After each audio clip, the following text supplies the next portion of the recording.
This is now the best open source video generator you can use, and it does it all. It has audio natively built in, plus you can do up to 4K in resolution, and it's completely free. You can use it for unlimited generations offline, and surprisingly, you can even run it in super low VRAM, even as low as 2 gigabytes. This is the one and only LTX 2 open source video model. And in this video, I'm going to show you how you can set it up inside Promptus. I'm going to show you how you can use text to video, image to video, how to use LoRAs, and how to create your own cozy flow to share with your friends. Let's jump straight in. First, let me give you the specs of LTX2. This is pretty much the best open source video generator with audio natively built in. You can give it any character to speak out any dialogue you want. It can also do sound effects and other things like music. The impressive feature of this model is that you can generate over 10 seconds of video and up to 20 seconds without it degrading in quality or consistency. And you can make 10-second videos with almost no VRAM. And it's actually crazy fast. This is even faster than WAN 2.2. And as I'll show you in a second, LTX2 has so many cool features, like it works with ControlNets, which means you can take a reference video and transfer the attributes like edge, pose, or depth of reference. This takes generation of new videos to a whole new level, all while letting you control the composition or movement of your output.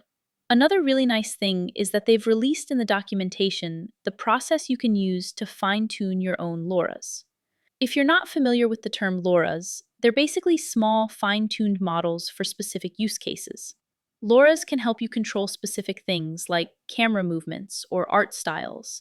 And so, say you want to do an anime style, or you want to generate an action or a specific visual effect, you can use a LoRA to train with your images, and then it would kind of apply that into it. It's already #1 in the leaderboard for the best open source video model out there, surpassing WAN 2.2. All right, enough of the demos and specs. Let's go over to LTX2 and I'll show you how to install it so you can use it for free and unlimited offline. So first, you've got here the official GitHub page. It does contain some instructions on how you can run the code. However, it's not that intuitive. So I'm going to suggest that you actually use Promptus. If you've never heard of Promptus, it's the most popular platform for running any open source image and video generators offline. And in this tutorial, I'm assuming that you either already have Promptus installed or that you are going to go install it. If you want to see the full tutorial, head over to the link, for free. Now, you're going to need at least a CUDA GPU with at least 32 gigs of VRAM. And in this video, I'm going to show you how to run this, even if you have as low as 2 gigs of VRAM. And as long as your computer has RAM to run it, you're going to be working fine. And so before we open up Promptus, it's worth updating to the latest version first. As you can see here, I'm using the Promptus Windows version, which is the recommended version because it keeps all your packages and dependencies, and it also has all the cozy flows that you may want to use. And you can save this workflow to be a cozy flow so that if you want to share either the workflow with other people or you want to share it publicly and earn credits for sharing your GPU, you can also do that. If you don't have the Windows and you are using a Mac or a Linux device, you can also run Promptus on the web. Just go to promptus.ai, click this Get Started page. That will take you to Promptus Web, which means you don't need to actually even have a GPU on your computer. All right. So let's get started. We'll head over to Promptus. We'll go to the ComfyUI tab. We'll want to refresh to make sure the application is running. And then here you'll see in the actual workflows. Workflows are actually not the best because they don't have the VRAM. They may run a little bit slower. You can notice that there are 6 different workflows that are provided. These correspond to these 6 workflows on the same GitHub repo.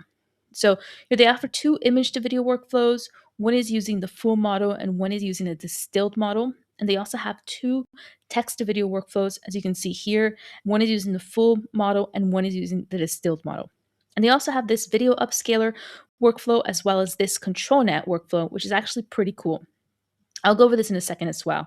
First, let's start with text to video. So you might be wondering what's the difference between text to video distilled to text to video full. Well, actually, we'll open both of those. They look pretty similar. Here, the workflow and the distilled workflow. The structure is pretty much the same. The difference between the full one and the distilled workflow first of all is that the full one, you need to load the full models. So you need to have a much bigger storage space, and it does take a little bit longer. So you have to, have the space for that. The link for the models is in the description below. It's going to take you to a Hugging Face repo. And you can see the compressed version is 48 gigs. So you'll need at least this much in VRAM or RAM to run it. And then there's the compressed FP8 versions, which are 27 gigabytes, and even an FP4, which is much lower of a VRAM. So as long as you can fit this in the RAM, you're going to be okay. First, download the models and place them in the corresponding folders. Once that's done, press R to refresh and select the distilled model from the dropdown. Save tensors, and I'm going into the ComfyUI model, then into checkpoints. We'll click Save. After that, you want to refresh the model list, and then in this dropdown, I can select the saved tensors that I've just downloaded. Now in this workflow, you also want to, optionally, if you want to, you can load your here. This is about 7 gigs of space. So I'm using a distilled one, which allow you to run the workflow in fewer steps to generate the video faster. To use the distilled workflow with LoRAs. To add a LoRa, just place it in the LoRAs folder inside ComfyUI, press R to refresh, and select the LoRa from the dropdown. Using a LoRa reduces the number of steps needed and speeds up the process, but it might sacrifice some quality. You can adjust the step count between 2 and 8 for faster results. Now, you have 2 workflow options. Full workflow. This takes more time because it requires all the full models, but you can speed things up by using a distilled LoRa. Distilled workflow. This is faster, with fewer steps, but it may reduce quality. The distilled model combines 2 models into one, making it more efficient for faster video generation. Let's have a look at the first generation. 2026 is finally here. And honestly, if you're still just trying to figure it all out, you're not alone. We're in this together. 2026 is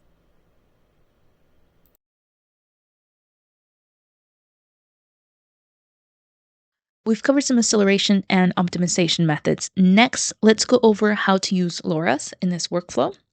So here you can add LoRas to this. Like I showed you earlier, they've already released the code for you to train your own LoRas, or basically fine-tune models yourself. If you're not familiar with the term LoRa, this is basically a fine-tuned model that can help you generate any action or character or style or VFX. By the way, this is the power of open source. It's that the community can generate a ton of LoRas and use different use cases, and then you can just plug and play them here for real control. So for example, on LTX 2, they've already released a few LoRas for you to play around with. You can control the camera movement using one of these LoRas. So for example, let's say you want to try a dolly left one. I'm going to click on the files and the versions, and then here I'm going to download the format, and I'm going to put that into our ComfyUI folder into the LoRas, and I'm going to click Save. Okay, so now we're going to open up the workflow, and we're going to see here, we're going to unbypass them. And then down here, you can select the LoRa, the one that I just downloaded. So you actually need to load the LoRas twice.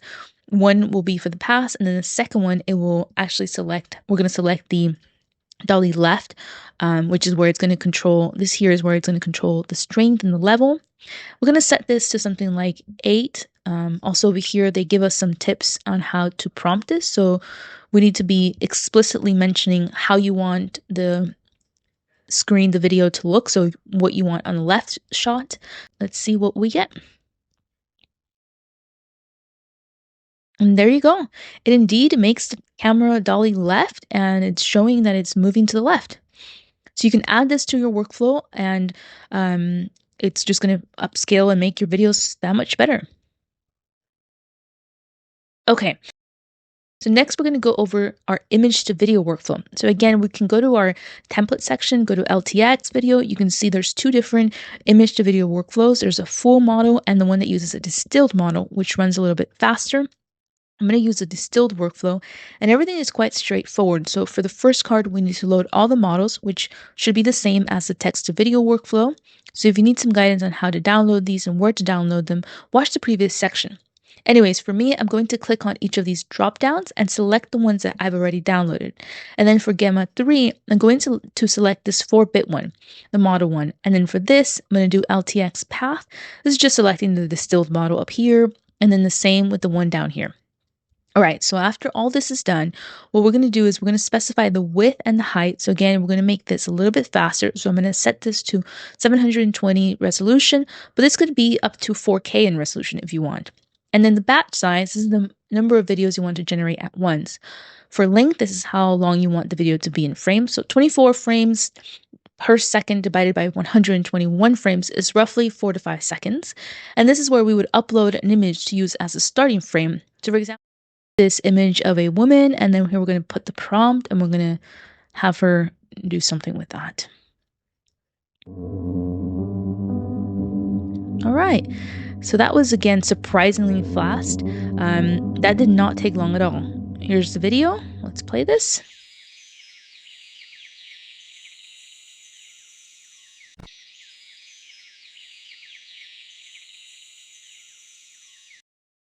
Really good quality, and it's definitely a state-of-the-art open source model, and you can use it right now.